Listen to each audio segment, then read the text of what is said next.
Welcome to DiceTillDawn and my next top list. It's been a few weeks since my last video. I've been buried in schoolwork, but I wanted to do something now. So today I'm countering my last negative video with a double positive, I guess, and I will do a top 10 of my likes in gaming, or mechanics or things that I like in board games. And I will try to give some example of each of these again, but this was funny. I guess that just tells me that my favorite games are favorites for a reason, because there were a few games that I could have nominated for almost all of these categories. But I have a different game for each category, and I might slip in a few others just to explain them. But without further ado, let's start with my number 10, and that is goals or different victory avenues. And the game I'm exemplifying this now is actually 5 Tribes by Bruno Cathala. And yeah, this hasn't been in many of my lists, and it didn't make my top 50. I do like the game a lot, and maybe it should be there, but yeah, it isn't, because there are some things that I necessarily don't like so much about it, but it's definitely great with a variable, like different victory conditions or goals. You can focus on getting these genies, or try to get a lot of the viziers, or the like other meeples that give you points, or you can try to get the builders and get a lot of points during the game, or you can try to minimize the expense of your turn order and try to maximize your moves but don't spend any money during the turn. Or you can go all out, always beat the first order and try to get the maximum amount of points, but you will also be using a lot of points and all these things. Or you could set collect for the different like the ingredients and get multiple sets of those, and that could be hundreds of points. And all these things are just very interesting, and there's a lot of different things to do. I think there are other games like this. So for example, I think Race for the Galaxy is nice with the goals, the expansion, and also Tolkien has many victory avenues and a lot of games, but 5 Tribes is the one that came to my mind as the different example, I guess. So my number 10, goals or different victory avenues. Okay, so we are going on to number 9, and number 9 is actually tension. I really like it when a game is really gets your heart racing and blood pumping through, and there are some games that actually really do this well, and the one I'm showing you here is actually Twilight Struggle. As you might know, it's one of my favorite games, and I don't really want to play it too often, not because I don't like it, but it's because it's just so nerve-wrackingly like tense, and every turn you feel like you've just lost the game, and you have the awful hand, and your opponent is going to mop you on the floor, and all these things. But the tension is mutual. The other guy is thinking the same thing, and it's just brilliant. Another game that I think really exemplifies this is Battlestar Galactica. One of my earliest games of BSG was, I've never had, I think my pulse must have been like close to 200 when I was a Cylon, and I was given an Exo, and I was Adama, and I could basically wipe the floor with the humans, and I was like, do I want to do it now? Because it was quite early in the game, and I didn't really want to do it because I wanted to play the game a bit longer before revealing myself, but the situation was just so perfect, and I was, it must have been clear to the others that I'm really nerve-wracked at this moment. And also some other tensions, I think maybe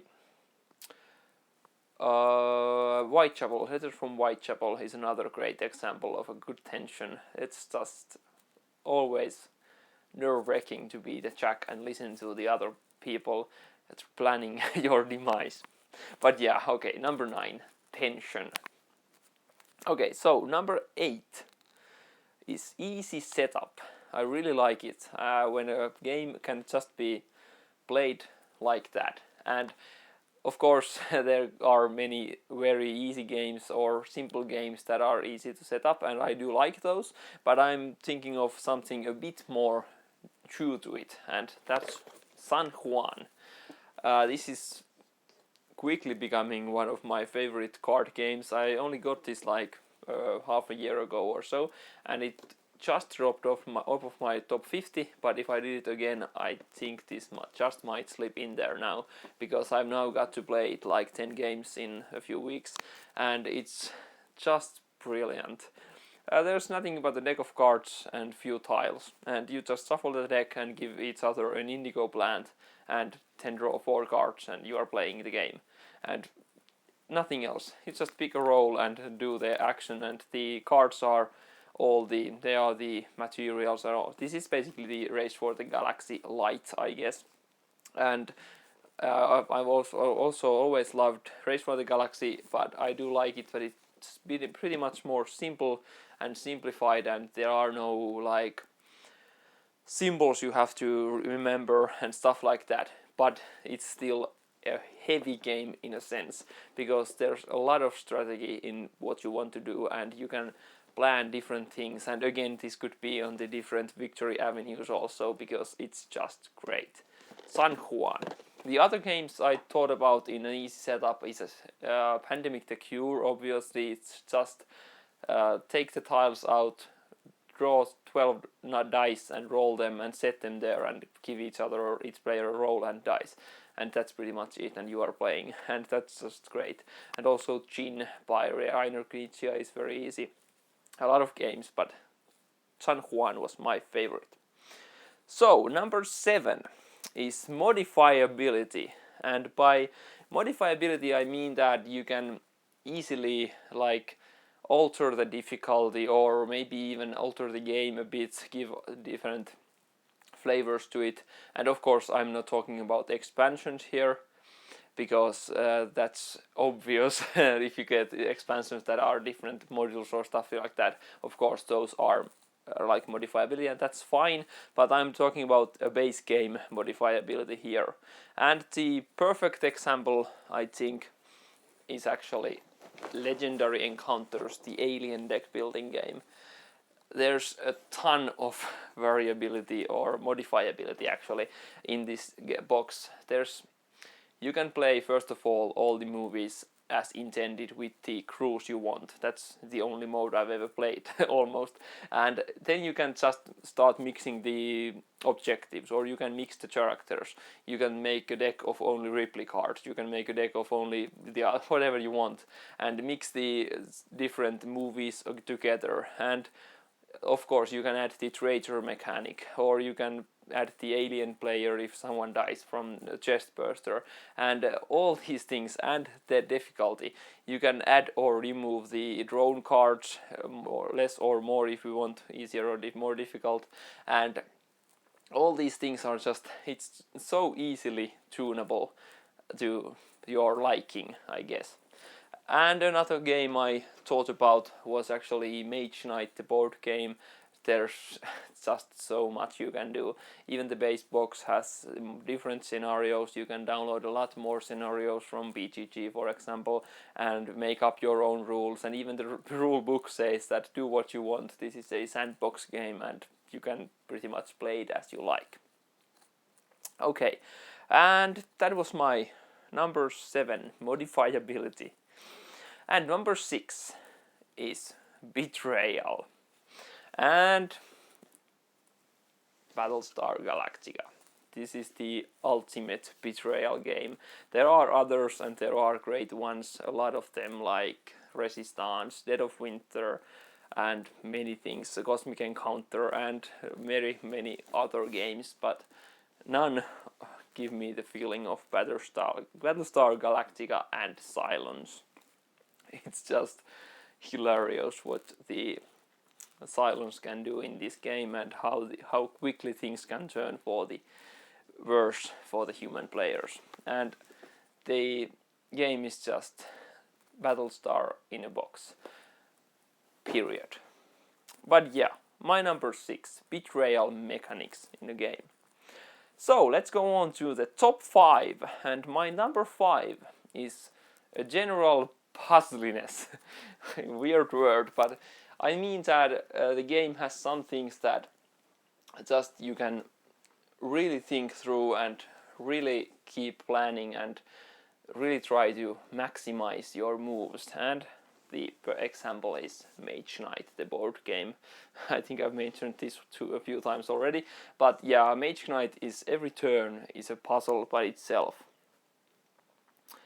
And well, you have to like maximize your hand. Every card can be used sideways, but you always would want to use the higher effect of each card. So it comes to this like optimize puzzle that where do I want to move, which guy do I want to battle with, and which site do I want to conquer, and which cards do I have left in my deck, and which skills I haven't used, which skills I could use, how far is the game round, and all these things. And that's the reason why the Mage Knight is at its best solo, because in a solo game you can really take your time. No one is there pushing you and you are not dragging the game. You can just take for as long as you want and enjoy the puzzle that's ahead of you. And yeah, I know many people probably wouldn't like that sort of thing, but yeah, that's why I like it as a solo game. I just played a few two-player games, and two-player is fine, especially if the other player also likes the game and knows the game pretty well, but still at solo is the best, because then there's no feeling like, okay, I'm taking too long because the other guy is waiting, and you don't have to wait the other people and such like that. But yeah, general puzzliness. The other games I thought about, for example, Casino Shift Onslaught, there are turns that take forever when you try to think about which ability to use and when, and it's great. And there are many others, but those are a few. So number 5, puzzliness. Okay, so number 4. This is kind of a given for a board game, but worth mentioning, and that's the physicality of a board game. And the perfect example is Tzolk'in, the Mayan calendar. Okay, yeah, gears, they are like, some say a gimmick, and it's not just for the gimmick, but I just like general physicality of board games, and especially Tzolk'in has the gear, which is very cool, but also it has these workers you physically put on the gears and they move and you get the resources, and yeah, it's cube pushing, but all Euro games are good in like the physical things, because it's nice, in my opinion, to really touch something and really just manipulate the table. When comparing to like a video game where you're just basically watching pixels on the screen. Don't get me wrong, I like video games, but sometimes it's just great. And also a deck of cards, like Klondike, is much more fun with a deck of cards than clicking on your computer. Sure, it's easier and faster with a computer, but there's just something about shuffling a deck of cards and really seeing them live on the table. So the physicality of board games, my number 3. Oh, sorry, number 4. And my number 3 is variability. And again, a lot of games that I could have picked for this, but the one I went with is Arkham Horror. Okay, I guess the base game alone is not the perfect example, but I think it does have a lot of variability even in the base game. But if you have a few expansions, like I have almost all of them, it's just so ridiculous. You will never see almost in a 2 consecutive games you wouldn't see even one same card almost. Okay, maybe some weapon, but in the general all of the mythos cards and the location encounters, almost all of those would be totally different in a game back to back. But still in the base game, yeah, I'm cheating a bit, because the base game does have a pretty well, not limited, but smaller portion of cards, but there are still a lot of them in the base game, so I think that even the base game of Arkham is very variable. And other games I actually thought about here are Terra Mystica, with the different goals and bonus cards and different scorings, stuff like that, and the, of course, the races themselves and which player has which race and all these things. And okay, Voyages of Marco Polo is one which is just immensely variable. You deal the city things, city action cards every turn, and there are a lot more of them than there are cities, so you won't see the same cards in even 2 games, and all of the bonuses are different and all these things, so, and that's a lot of variability also. But yeah, variability is just great. And my number 2 is clear rules, or clear rule set.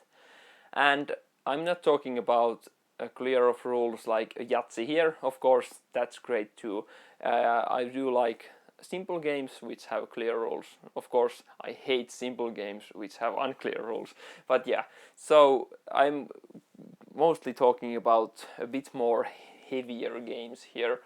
And the perfect example, in my opinion, is Terra Mystica. And what I think about when I thought about this thing is that even though the game is very heavy, like Terra Mystica, I don't think I have needed to check the rulebook once in like the last 10 games or so. Other than perhaps after a long while the setup on that, how many bonus tiles or how many of things were there, but that's just for the setup and only because I hadn't played it in a long time. But we just played this a few days ago again, and I totally loved it again, and again noticed that even though it had been like half a year or so since my last game, I just glanced at the setup and just could bury the rulebook and not check anything from it, because even though it has a lot of moving parts and things going on, it's still very intuitive and all the things are clear. Of course, it helps that I've played it a lot, but I do remember that even on my second or third game it was already like that. And it's just, I love that in a game, because that means that I can focus on the actual game and actually getting a good score or like enjoying the game, rather than thinking about how does that go, which comes first. It's just like, for example, Arkham Horror. I love Arkham Horror, but the only negative in it is the constant like feeling that I'm doing something wrong, and how does this go, and how does this go, and what happened if this came up here. And even when I feel like, yeah, this must go like this, and even when I played it a lot, I still feel like there may have been some rules or two that if this and this happens, then do this, and we didn't remember that. But I've learned to give into that and just forget that and just enjoy the game. But the clear of rules is what I really love. And the other examples I thought about were actually, well, Tolkien the Mayan calendar. The same here. I've played it a lot, and I think I've never really like felt like I had to check the rules. What does this say and stuff like that. Okay, the few of the symbols in the buildings might be confusing in the beginning or the first games, but once you understand them, they are intuitive and you just breeze on through the game and you don't have to think about anything. So the clearness of rules is my number 2. And my number 1 is kind of a, I don't know, boring, I guess, but I just had to include it here because it's just the main attraction of board games. Even though I am a solo gamer, still I do have the basis of my board gaming is the social aspect, my number 1. And I have many of these games would fit on this category, but I just thought I'd like to show this game here. So that's Cosmic Encounter, a good example of a social thing. And the game is only as good, so Cosmic Encounter is only as good as the players that are playing it. The first games I played with it, even though I knew how it was and all, it was like, this is quite random and weird, and how is this balanced, and And yeah, I was like, wow. And I did like the game, but I was feeling like maybe there's something I'm missing here. And I can totally be sure that there are a lot of players that played it once and felt that I hate the game. And I'm not saying that every player will like this game if they play it more, but I think there are quite a few players that would actually like the game if they gave it a few more chances. Because once you understand that the races are imbalanced, but the players have to balance themselves. So that makes the game one of the most social board games I have, because at every turn, during every second of every player's turn, you have to keep vocalizing your opinions and try to get to be the ally or ally with someone, and like give some promises of I won't attack you if you don't attack me, or all these things. And the game's just it's just a fun activity around, and the main game is the constant negotiation. And of course other perfect like games of this genre of social awesomeness is of course Battlestar Galactica and Resistance, and many party games like Bang the Dice game, although that's just die rolling, but still it's fun, and many others. There are quite a few games, but Cosmic Encounter is the perfect example of a social aspect in board games. And yeah, that was my number 1. And there we are, my number 10, my top 10 likes in gaming. And give me my list, your list, I mean, if you have any thoughts on this, or if you disagree with some of my choices. And well, see you next time. Bye.